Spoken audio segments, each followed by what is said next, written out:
Bonjour à tous et bienvenue dans un nouvel épisode de notre podcast Sharing is Caring. Je suis votre hôte Bleu et je suis ravie de vous retrouver pour partager ensemble des histoires et des expériences qui, je l'espère, enrichiront votre journée.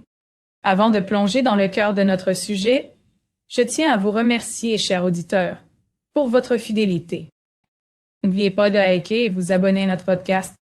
Vos commentaires nous sont précieux et nous encouragent à continuer notre aventure. Aujourd'hui, nous avons l'honneur d'accueillir Alain, un passionné de la nature et de la vie rurale, qui va nous plonger dans son univers où la cohabitation harmonieuse avec la faune et la flore est une réalité quotidienne. Ensemble, nous allons explorer le lien profond qui unit l'homme à son environnement et comment ce lien se manifeste à travers des pratiques telles que la chasse, la pêche et la cueillette. Alain nous parlera également de son expérience en tant que gestionnaire de la faune sauvage et de la manière dont il contribue, avec sa compagne, à reconnecter les gens à leur vraie nature à travers leur gîte rural. Ce podcast est une invitation à redécouvrir les plaisirs simples de la vie, à repenser notre rapport à la consommation et à la nature, et à comprendre que la quête du bonheur peut parfois nous ramener aux origines de notre existence. Alors, si vous êtes prêt à embarquer pour un voyage inspirant au cœur de la Lozère, restez avec nous et préparez-vous à être émerveillés. N'oubliez pas de vous abonner pour ne pas manquer les prochains épisodes de Sharing is Caring et de partager ce podcast avec vos amis et votre famille. C'est grâce à vous que notre communauté grandit et que nous pouvons continuer à partager ces moments précieux. Merci encore d'être là et maintenant, place à notre conversation avec Alain. Bonjour Alain, comment ça va? Ma foi, ça va bien. Ça va bien. Merci de nous rejoindre sur ce podcast aujourd'hui. Avec plaisir. Tu te trouves où? Alors, moi, j'habite dans le département le moins peuplé de France, la Lozère. C'est 76 000 habitants, vous voyez. Ah ouais, Tout habitant confondu, donc de l'ordre de 2-3 habitants au kilomètre carré. Donc, c'est un département très, très nature, où la nature est préservée. C'est un département d'élevage au niveau de l'activité économique. Voilà. quelle chance. Et je vis donc sur l'Aubrac, qui est un espace préservé dans le cadre du parc naturel régional de l'Aubrac. Quasiment, il y a plus de la moitié du département qui est un espace préservé, avec le parc national des Cévennes d'un côté, et puis le parc naturel régional de l'Aubrac, l'espace Maine and Biosphère, qui regroupe tous les grands cosses. Les grands quoi? C'est un espace qui est protégé au niveau international par l'UNESCO. Ah ouais, ok. Ouais. Ouais. Donc on a encore la chance de vivre dans une nature préservée avec des gens qui vivent en harmonie avec. Voilà. Magnifique. Ça donne envie en tout cas, c'est cool. Donc moi je suis retraité, hein. Je suis retraité, j'ai 66 ans. Et que dire que mon métier au départ c'est la gestion de la faune sauvage. C'est-à-dire que j'ai travaillé dès la fin des années 70 à l'Office national de la chasse, qui est devenu depuis l'Office national de la chasse et la faune sauvage, et aujourd'hui l'OFB, l'Office français de la biodiversité. J'étais chargé de recherche appliquée sur les méthodes de suivi et de gestion des populations d'animaux sauvages. Voilà. Maintenant, je suis à la retraite et je vis avec mon épouse qui est à l'origine bibliothécaire, mais qui s'est mise en disponibilité pour gérer aujourd'hui un gîte rural et des chambres d'hôtes sur l'Aubrac. Nous avons tous deux choisi cette vie. C'est un mode de vie bien particulier avec des avantages et aussi des inconvénients. Quand on vit en montagne, nous vivons dans une commune où il y a moins de 100 habitants. Hein. Donc évidemment, il y a des problèmes d'accès aux services publics, des problèmes d'accès aux services de santé. Mais en contrepartie, on a la chance et peut-être le privilège de vivre en pleine nature. Ses avantages et ses inconvénients. En tout cas, c'est cool, hein. T'as pas quitté la nature, hein. Tu as travaillé donc toute ta vie, si j'ai bien compris, dans la nature et avec le gîte rural. Ouais, tout à fait, c'est tout à fait ça. J'ai jamais été vraiment. Bon, j'ai eu comme tout le monde des passages où il m'a fallu vivre en ville, mais ça a été très bref. En fait, moi, j'ai besoin de la nature pour vivre. Voilà, j'ai besoin de la nature pour respirer. Ça m'est complètement indispensable. Ok, alors pardonne-moi mon inculture, mais la chose qui me vient en tête quand on parle des Cévennes, c'est les cerfs. C'est bien un endroit où on trouve des cerfs? On trouve des cerfs? Oui. Oui. Alors, oui, il y a des cerfs dans les Cévennes, effectivement. Il y a une grosse population de cerfs sur le parc national des Cévennes. Il y a des cerfs sur l'Aubrac également, une population qui est en train d'exploser, où on a des densités assez importantes et qui commencent à causer des problèmes sur le milieu forestier et agricole. Donc, effectivement, c'est une gestion qui doit devenir de plus en plus fine, de manière à concilier à la fois les activités humaines et la présence de ces animaux, qui réjouit tout le monde, avec la densité la plus élevée possible, mais en permettant quand même aux activités humaines de prospérer. Il faut savoir qu'il y a eu une étude du parc naturel régional qui est conduite depuis 4 ans sur l'Aubrac. À l'heure actuelle, les ongulés sauvages consomment à peu près 27% de la pousse des herbes, de l'herbe, si vous voulez. La pousse de l'herbe, et c'est quand même assez considérable, donc il y a quand même euh, une acceptation, on n'a pas de souci, une acceptation par les éleveurs, les agriculteurs, mais on est sur des limites qu'il faut pas forcément dépasser, quoi. Ok. Toujours une cohabitation délicate entre l'homme et la nature. Cohabitation délicate, non, je crois que, en fait, l'homme fait partie de la nature. Donc dire l'homme cohabite avec la nature, non, non, à mon sens, l'homme en fait partie. Aujourd'hui, c'est vrai que on a une société qui, depuis l'industrialisation, euh, les gens on peut oublier ce lien avec la nature. On peut oublier qu'ils en font partie. Et aujourd'hui, les gens qui vivent en ville, par choix ou par contrainte, sont souvent assez déconnectés de ces réalités et perçoivent la nature comme un espace de loisir, simplement, alors que la finalité de l'homme, c'est de faire partie de cette nature et d'en être acteur, à mon sens. Je suis totalement d'accord. Je me suis mal exprimé. Tu as totalement raison. Non, non, du tout.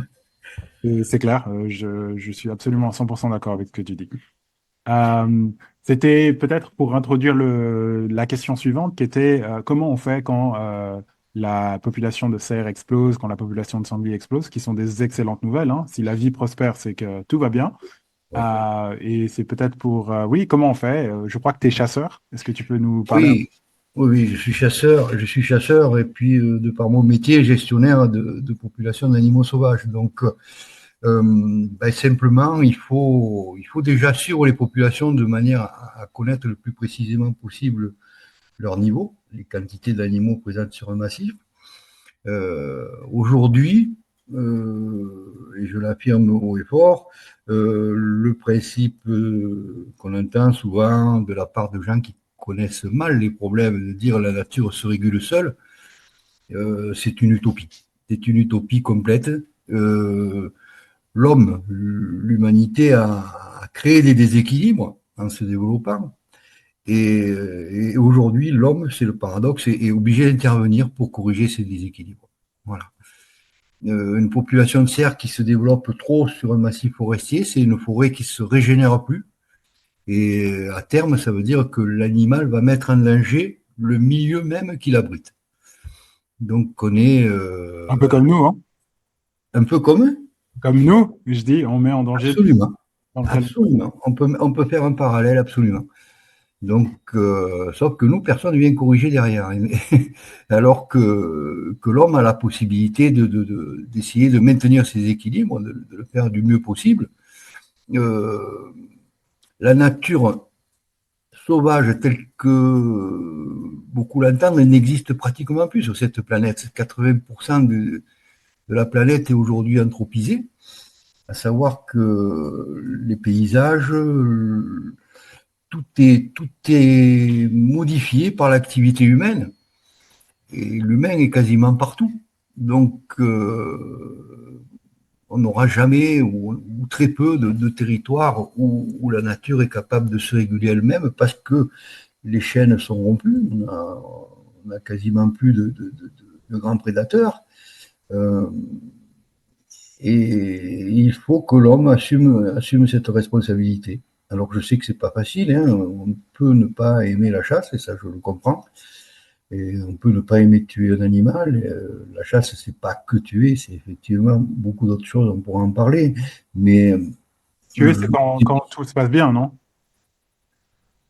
tuer, c'est la finalité d'un acte de chasse. Le fait d'appuyer sur la détente, c'est quelques secondes. Après des journées, des semaines de recherche, de suivi d'un animal et de choix d'un animal. Parce que l'homme, finalement, c'est le seul prédateur qui raisonne son prélèvement. Voilà. Personnellement, je pratique une chasse qui se développe de plus en plus, qui est la chasse à l'approche, à savoir que je suis seul dans la nature et j'observe énormément d'animaux. Et je choisis l'animal que je vais prélever, auquel je vais donner la mort. Je l'assume pleinement. Mais ce n'est pas le hasard. Je ne vais pas tirer sur le premier animal que je rencontre. Pour vous donner un ordre d'idée, quand je chasse le chevreuil à l'approche, en gros, sur une saison de chasse qui va du 1er juin voilà, début septembre, je vois 200 à 300 animaux pour en prélever deux. Voilà. Donc le choix, il va se porter sur l'animal qui est faiblard, qui est malade ou qui est quasiment en fin de vie, qui ne va pas participer à la reproduction. Tout ça, c'est des choses que celui qui n'est pas adepte de la chasse a du mal à comprendre, quoi. Ah, c'est magnifique en tout cas. J'espère que je ne vais pas me faire agresser pour ces mots. Mais oui, toute la partie avant, tu as parlé donc de chasse à l'approche. J'ai l'impression que tu es proche des animaux, que tu les suis, tu les connais un peu. Est-ce que peut-être tu peux en dire plus? Comment ça se passe la chasse à l'approche? Ben, la chasse à l'approche, ça nécessite de retrouver, comment dire,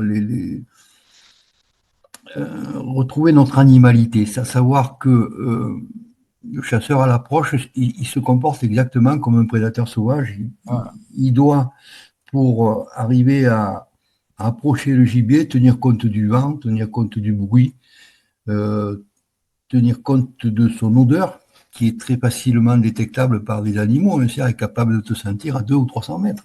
Voilà. Donc, il y a la part d'animalité qui est en nous, qui est en tous les humains, que certains ont oublié. On redéveloppe des sens qui nous semblaient complètement avoir disparu, hein. On arrive à ressentir quand on est regardé par un animal ou quand on est observé. Ça, je crois que c'est des sens qu'on arrive à retrouver en pratiquant ce type de chasse. Il faut connaître énormément l'animal que l'on chasse, il faut connaître ses habitudes, il faut connaître sa façon de fonctionner, sa façon de communiquer, en sachant qu'on n'en apprend encore tous les jours, hein, parce que la nature, c'est celui qui dit je la connais à fond, ben, c'est qu'il la connaît pas, hein, puisqu'en fait, tous les jours nous apporte des connaissances nouvelles. incroyable. Oui, je ne peux que respecter et agréer à ce que tu dis, hein. C'est clair. La vie, la nature, c'est des choses infinies. Donc, c'est cool, en tout cas, d'être dans ta position et de pouvoir voilà, apprécier cela. Depuis la ville, on n'a pas vraiment la chance de voir ça. Enfin, si, en fait, on pourrait, mais c'est moins utile, on va dire. Oui, c'est pas facile. Je sais que c'est pas facile. Ça nécessite quand même d'être impliqué toute l'année. Euh, Personnellement, et avec mon épouse, tous les deux, nous sommes très impliqués puisque on a fait ce choix de vie qui est une vie qui est un peu en opposition avec la société de consommation actuelle, à savoir que on vit sobrement, hein, nous ne sommes pas des décroissants, hein, je n'aime pas trop du tout ce terme, mais on vit sobrement et on vit pour donner un ordre d'idée, on se nourrit à l'heure actuelle à peu près à 80% de ce que la nature nous apporte. Par la chasse, par la pêche, par la cueillette, par le troc avec les voisins. Voilà, ça paraît invraisemblable pour un urbain, mais on peut arriver à se nourrir de la nature. Donc, vous voyez, nous, on est impliqués à 100%. Hein. C'est la nature qui nous nourrit. C'est pas nous, notre intérêt, c'est de la préserver. On la préserve au maximum, quoi. C'est pour ça qu'un prélèvement à la chasse ou à la pêche, hein, quand on va à la pêche, eh ben, si on prend une grosse truite reproductrice, on la relâche, quoi.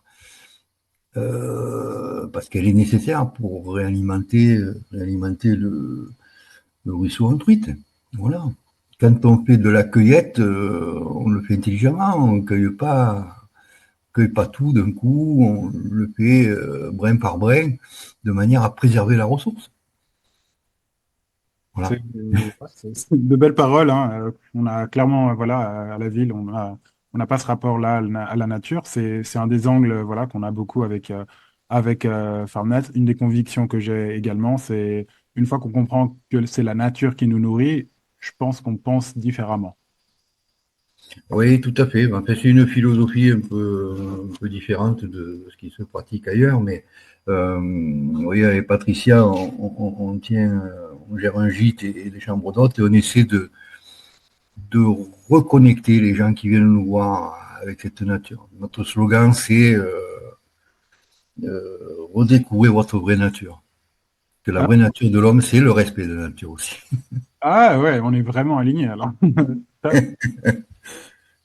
Voilà, donc par exemple, je fais des week-ends où j'accompagne les gens sur les places de Bram pour leur faire découvrir le cerf au moment de la reproduction, par exemple. Ça marche très bien. On a beaucoup de gens qui sont intéressés pour redécouvrir tout ça. Des week-ends de découverte des champignons, de découverte des plantes, de cuisine aussi. Réapprendre à se nourrir sainement. Du coup, vu que tu gères un gîte, tu es en contact avec les gens de la ville. C'est quoi le plus grand choc entre les gens de la ville et de la campagne? C'est quoi la chose qui est... enfin, tu dois clairement voir voilà, des tendances, de choses que voilà, les gens de la ville ne comprennent plus. Ça serait quoi Oui.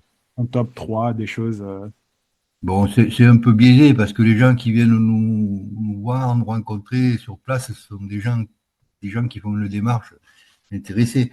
Mais il y a effectivement aujourd'hui des gens qui sont coupés de la nature, du monde rural depuis une, deux générations. Ouais. On est tous descendants de ruraux, hein, il n'y a pas de problème, mais on a des gens qui sont complètement coupés. Et c'est assez impressionnant avec des discours qui sont, euh, comment dire, déconstruits par rapport aux règles de fonctionnement de la nature.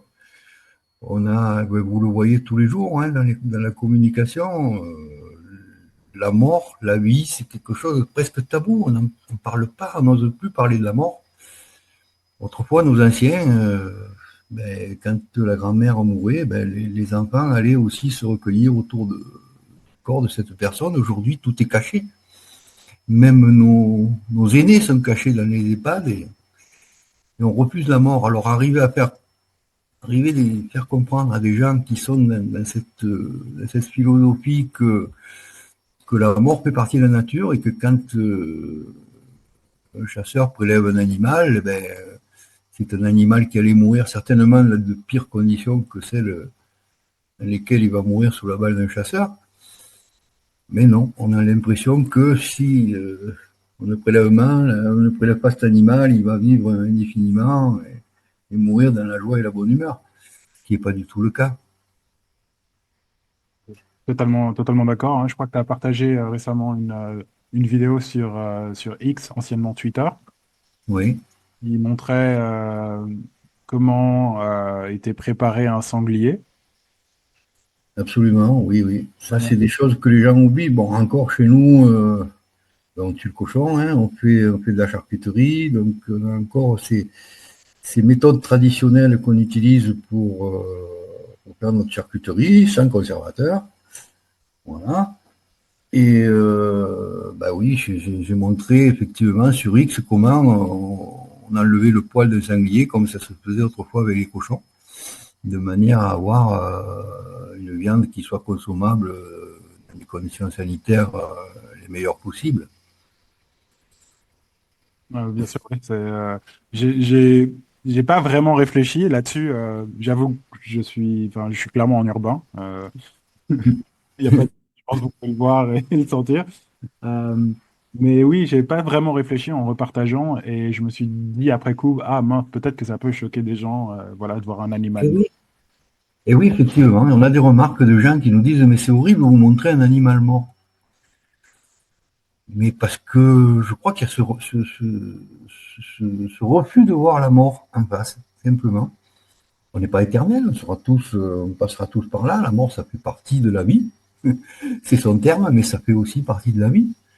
Voilà. Donc, c'est pas du tout le genre de réflexion qu'on entend dans le monde rural où on est confronté tous les jours à ce genre de choses. Voilà. Ça c'est l'une des conséquences de cette coupure, de cette déconnexion à la nature.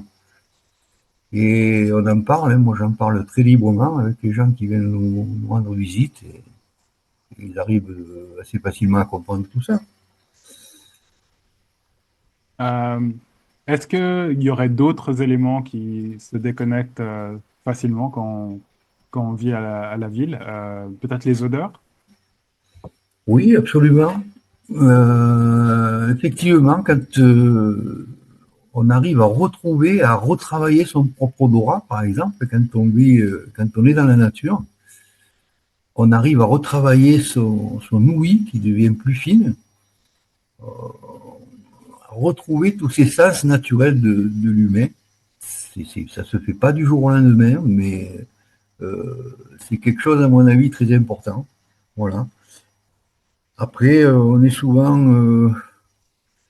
mis à l'index, on nous parle des traditions. Alors, les traditions, qu'est-ce que c'est que la tradition? Je veux dire, en fait, c'est des connaissances qui nous sont apportées par nos anciens, par l'expérience de nos anciens. J'aime pas trop ce mot tradition parce qu'il ramène à quelque chose de figé, alors qu'en fait, je préfère le mot culture. Voilà. On est dans nos espaces ruraux avec une culture un peu différente. Les relations humaines sont différentes. Quand on vit à la montagne, à 20 km d'une boulangerie ou des commodités, ben, les gens sont très solidaires entre eux. Alors la solidarité montagnarde, est-ce que c'est une tradition ou est-ce que c'est une culture? Voilà, je pose la question.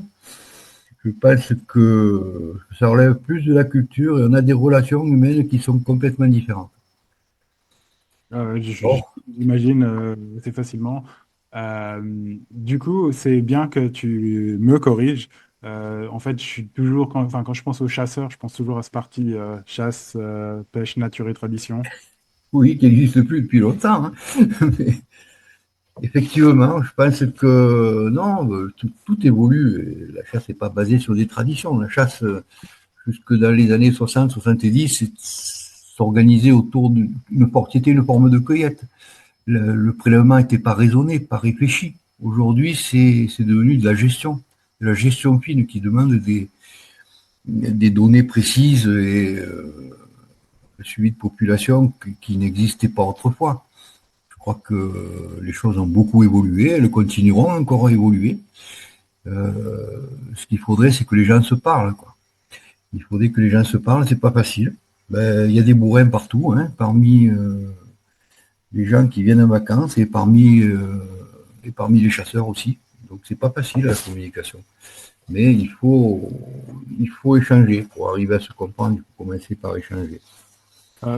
Quand tu parles de communication, c'est entre les chasseurs et le reste du monde, entre les ruraux et les ruraux, Ah, ouais. Les urbains, les ruraux. Moi, les urbains, les ruraux, moi, je combats un peu cet affrontement qu'il peut y avoir entre le monde urbain et le monde rural. On n'est pas urbain ou rural en fonction de l'endroit où on réside. À mon sens, on a des gens qui vivent en ville et qui ont gardé cette culture rurale. dans leur comportement, dans leurs valeurs, dans les valeurs qu'ils défendent. Ils ont gardé cette culture rurale. Et on peut très bien avoir des urbains qui viennent vivre à la campagne, mais qui viennent avec leur culture urbaine. Voilà. C'est plus une question de culture et de valeurs, de priorité, de connaissance, de connexion ou de déconnexion à la nature, que de lieu de vie. Voilà, on a des urbains ruraux et des ruraux urbains.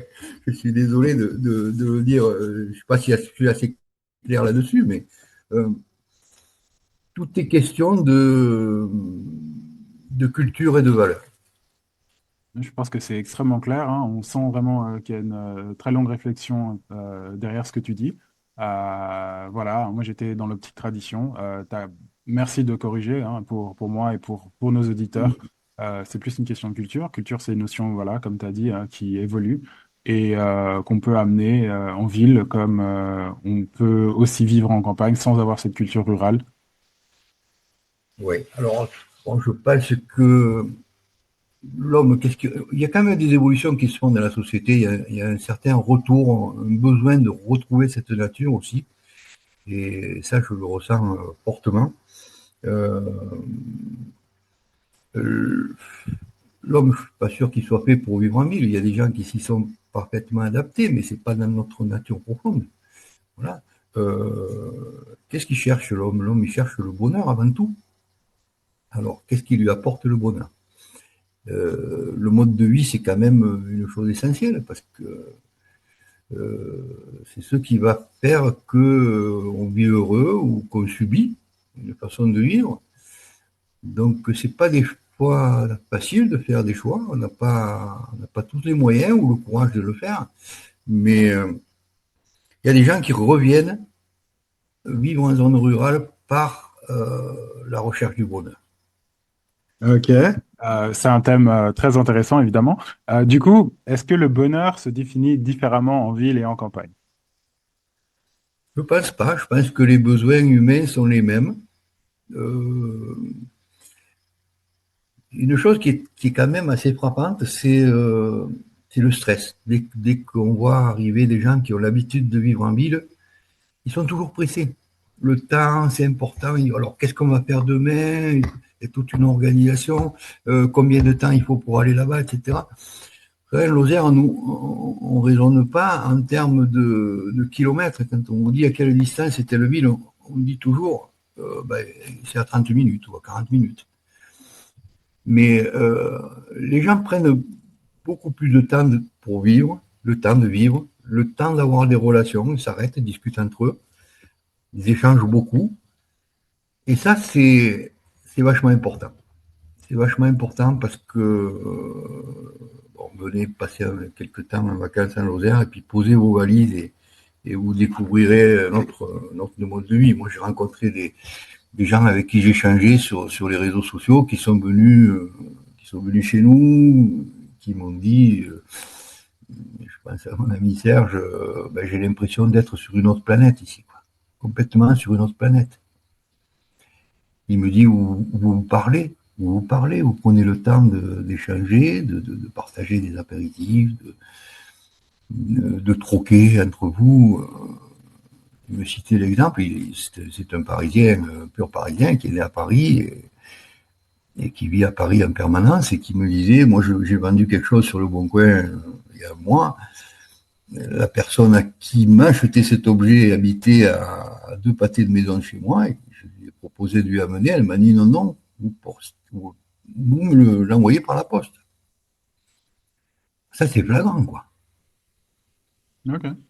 Ah, C'est quelque chose qui ne peut pas exister, qu'on ne peut pas concevoir en réalité, quoi. Et je sais pas, la peur de l'autre peut-être, et ça change tout dans la vie, hein.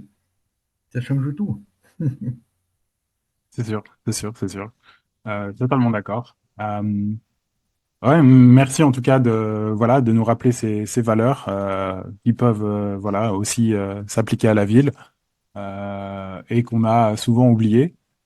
Je suis totalement d'accord, hein. Je pense que voilà, on partage euh, voilà, pas mal de convictions en commun. J'ai malheureusement pas la chance de vivre en campagne, mais voilà, la peur de l'autre, c'est clairement quelque chose que je vois, hein, qui est très divisif et qui nous empêche voilà, de nous rencontrer, d'échanger et de voir qu'en fin de compte, voilà, comme tu as dit, on cherche tous les mêmes choses, donc autant collaborer. Après, je crois que le bonheur aussi, c'est savoir se contenter de l'essentiel. C'est clair. On vit dans une société de consommation qui nous crée des besoins en permanence, parce que pour qu'elle fonctionne, elle a besoin de croissance. Pour que la croissance existe, eh ben, il faut vendre en permanence, il faut créer des besoins. Et quand on se fait prendre à ce jeu-là, je ne trouve pas que les gens soient heureux, quoi. Ils sont toujours, comment dire, ils sont toujours aigris parce qu'ils n'ont pas eu, ils n'ont pas, ils sont toujours à la recherche de posséder quelque chose de nouveau. La nature, ça nous reconnecte à l'essentiel. Voilà. Dans la nature, il n'y a rien de superflu. Tout ce qui existe dans la nature a une utilité, contrairement à ce qui existe dans notre société de consommation aujourd'hui. Donc, vivre dans la nature, c'est apprendre aussi à se contenter de l'essentiel et à faire la différence entre nos besoins réels et les besoins qu'on peut se créer dans une société de consommation. Bien noté. Voilà. En parlant de besoins, est-ce que tu observes, je sais pas, tes goûts changer? J'ai l'impression qu'en vivant à la campagne, on est un peu plus reconnecté à ce qu'on aime vraiment. Et est-ce que tu vois tes goûts en matière de nourriture ou d'alimentation changer? Est-ce que peut-être en hiver, tu es plus courgette et en été, fenouil, je ne sais pas. Euh, Qu'est-ce que tu penses par rapport à ça? Moi, je pense que on réapprend à cuisiner. On réapprend à cuisiner quand on vit avec la nature et qu'on vit de la nature. Voilà. Euh, on a une société aujourd'hui où il y a très peu de gens qui cuisinent, en fait. Chez les urbains, c'est très difficile et pourtant c'est quelque chose de très important dans la vie. Savoir bien se nourrir, euh, connaître les aliments les plus sains possibles, moi, j'ai la chance de vivre dans une commune où il y a beaucoup d'agriculteurs et d'éleveurs et ils m'apprennent quotidiennement comment on peut arriver à cuisiner, par exemple, sur un bœuf, tous les morceaux. Voilà. Ah ouais, Alors, voilà un sujet qui est important, mais peut-être ce peut être l'occasion pour, pour vous de faire un podcast avec ces éleveurs parce que franchement, ils savent vous expliquer à quel point si on se contente des côtes de bœuf ou des entrecôtes, qu'est-ce qu'on fait de 80% de la carcasse, quoi? On a oublié comment faire un pot-au-feu, comment arriver à valoriser tous les autres morceaux sur un animal. Et je pense que si on réapprenait ça, d'abord, ça serait moins cher parce que on valoriserait la totalité de la carcasse et donc la viande serait beaucoup plus accessible. L'éleveur pourrait vivre avec moins d'animaux. Il gagnerait sa vie avec moins d'animaux, ce qui serait pas une mauvaise chose pour le milieu et pour la planète. Et voilà, vous voyez, par exemple, on parle de cuisine et à quel point ça peut avoir, ce que ça peut avoir comme influence sur notre vie quotidienne, sur notre avenir, sur la planète. Réapprendre à cuisiner, tout simplement. ok. Là, c'est un sujet classique dans ce podcast. Je Euh, sais. ah, ok. C'est toute l'importance que vous mettez là-dessus, mais c'est très important. Du coup, en plus, voilà, tu es chasseur très expérimenté. Tu connais, je pense, tous les animaux de ton. Enfin, tu es chasseur conservateur et cuisinier aussi. Ben oui, ça va avec, évidemment. Du coup, quels sont tes mets préférés, tes aliments préférés et la meilleure manière de les cuisiner? Alors, au niveau de la viande, honnêtement, c'est la viande de cerf que je préfère. C'est Ok. une viande qui est très bonne et qui, au niveau au niveau diététique est très importante. Un exemple, un cerf, c'est pour 100 grammes 97 calories. 97 calories, si vous comparez à du bœuf, pour 100 grammes, c'est 293 calories. Vous avez 0 glucides sur 100 grammes de cerf et à peu près un gramme et demi de lipides contre 28 grammes sur un bœuf. Voilà. C'est important. C'est important. C'est de la viande qui est saine, d'un animal qui a vécu toute sa vie libre et qui n'a pas connu la souffrance animale, parce que beaucoup de gens confondent la maltraitance et le fait de tuer un animal. La maltraitance, pour moi, c'est pas la mort. La mort, elle est inéluctable pour l'animal. La maltraitance, c'est que l'animal vive dans de mauvaises conditions. On ne respecte pas. Ça existe encore, de moins en moins. De moins en moins parce que les éleveurs sont de plus en plus sensibilisés au bien-être animal aujourd'hui. Ça existe encore au moins dans nos régions de montagne où c'est uniquement de l'élevage extensif qui est pratiqué. Et il faut tendre vers ça, évidemment. Voilà. Que dire, je suis chasseur et je suis aussi un militant du bien-être animal. C'est Ok. peut-être incompréhensible pour certains, mais J'imagine. Pourtant, je pense que ça va. Je suis totalement d'accord. Enfin, oui, oui, pour moi, c'est évident, mais je comprends que voilà, ça pose problème. Pour moi, les chasseurs, c'est les premières personnes à défendre la nature, hein. C'est pour ça que voilà, j'étais hyper heureux que voilà, des chasseurs rejoignent notre podcast. Mais oui, je saisis tout à fait l'impossibilité pour certains de comprendre ça. voilà.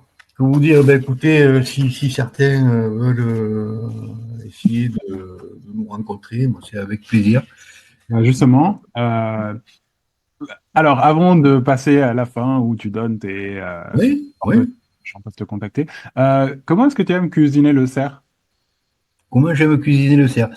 Ben, le cerf, déjà, il faut le conserver parce que quand je tire à l'approche un animal qui fait 200 kilos, je ne vais pas le consommer dans la semaine.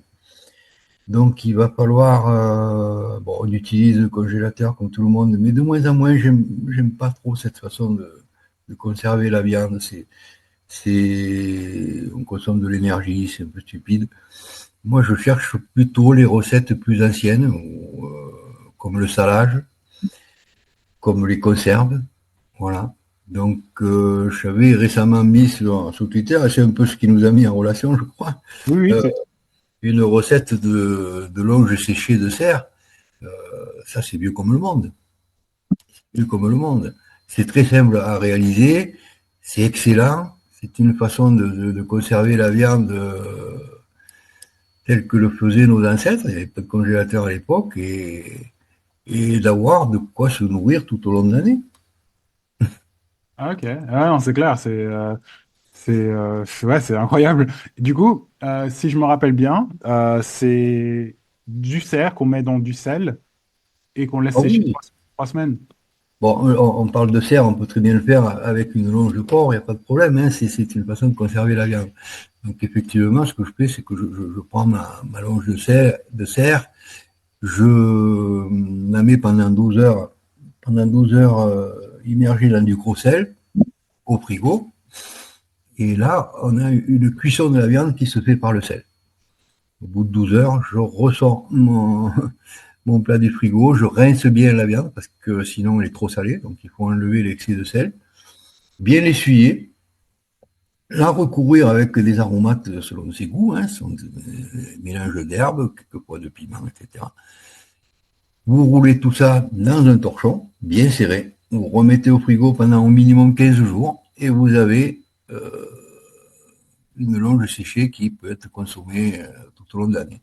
Alors pour arrêter le séchage, parce que sinon s'il est trop long, le séchage, vous allez avoir quelque chose qui va devenir très dur, puisque on a un animal qui n'a pas de graisse dans la viande. Donc ça devient très très dur et inconsommable. Pour arrêter le séchage, ce que je fais, c'est que je mets sous vide. quand je juge que c'est le meilleur stade de séchage. Voilà. Et là, je peux consommer toute l'année l'anime. Les champignons, c'est pareil. On fait du séchage. Il suffit de les retremper à l'eau pour avoir des champignons de très bon goût qu'on peut utiliser toute l'année. Ok. Les truites, on traite les filets en les fumant éventuellement, quand on aime le goût du fumé. Et tout ça, ça permet d'avoir son poisson, sa viande, les légumes ou les plantes qu'on ramasse tout au long de l'année en fonction des saisons. Ça va être du pissenlit, des orties. On fait de la soupe d'ortie qui est très bonne. Et, il y a beaucoup de ressources dans la nature. Et la nature, je crois, est très généreuse avec les gens qui la connaissent et qui la préservent. On a oublié tout ça. Il faut se reconnecter, c'est important. Merci de le rappeler en tout cas. Euh, du coup, voilà, on a parlé de tellement de choses. On n'a pas eu la chance de parler de champignons. Euh, Oui. je pense que tu es un expert. Oh non, je suis pas un expert. Je me limite à quelques espèces que je connais, mais c'est important. Ça fait partie aussi de notre alimentation. Et puis, vous savez, tu sais, un pavé de biche sauce au cèpe, hein, il n'y a pas grand monde qui fait la gueule dehors, hein. C'est clair. Ok, bon, bah, tu veux revenir, évidemment le bienvenu. Ou d'autres Ben, gens. oui, Très bien, on arrive à la fin de cet épisode. Euh, oui. Est-ce que tu auras un conseil à donner à nos auditeurs, à ceux qui nous écoutent? Je sais que tu as distillé énormément de connaissances et de conseils. Est-ce que peut-être un conseil formel à donner ou à répéter pour terminer cette interview? Un conseil, c'est de ne pas juger hâtivement, peut-être. Venez à la rencontre des gens qui vivent dans la nature. Venez à la rencontre des agriculteurs. On lit tellement de choses qui sont stupides quelquefois sur leur métier ou des éleveurs et discutez avec eux. Écoutez-les et ne jugez pas avec ce que vous avez entendu. Jugez en fonction de ce qu'ils vous disent et apportez votre propre jugement. Voilà, c'est le seul conseil que je peux donner aujourd'hui, c'est apprendre à discuter, à vivre ensemble et à s'écouter. Malheureusement, c'est quelque chose qui disparaît peu à peu. Donc, soyons quelques-uns à le faire revivre. Très bien. Bien noté. C'était Alain Beau. Je te remercie infiniment pour ton temps et j'espère à bientôt. À bientôt, Jonathan. Bonne chance pour votre aventure. Merci. Chers auditeurs, merci d'avoir été avec nous aujourd'hui pour cet épisode spécial de Sharing is Caring. Nous espérons que vous avez apprécié notre conversation avec Alain et que vous avez pu ressentir la passion qui l'anime pour la nature et la vie rurale. Ensemble, nous avons découvert comment l'homme peut vivre en harmonie avec son environnement et l'importance de se reconnecter à la nature pour trouver un équilibre dans notre vie. Nous avons également abordé l'importance de la gestion de la faune sauvage et comment, à travers des pratiques comme la chasse à l'approche, on peut contribuer à la préservation de nos écosystèmes. Nous vous invitons à réfléchir sur votre propre lien avec la nature et à envisager des moyens de renforcer cette connexion dans votre vie quotidienne, que ce soit par la cuisine, la chasse responsable, la pêche ou simplement en passant plus de temps à l'extérieur. Il existe de nombreuses façons de se rapprocher de notre vraie nature. Vous avez aimé cet épisode? N'hésitez pas à vous abonner à notre podcast, à aimer et à laisser un commentaire. Votre soutien est essentiel pour nous et nous aide à partager encore plus de contenu inspirant avec vous. Je suis Bleu, votre hôte et je vous remercie de nous avoir écoutés. N'oubliez pas que partager, c'est prendre soin les uns des autres. À la prochaine pour de nouvelles aventures sur Sharing is Caring. Au revoir et prenez soin de vous et de la nature qui vous entoure.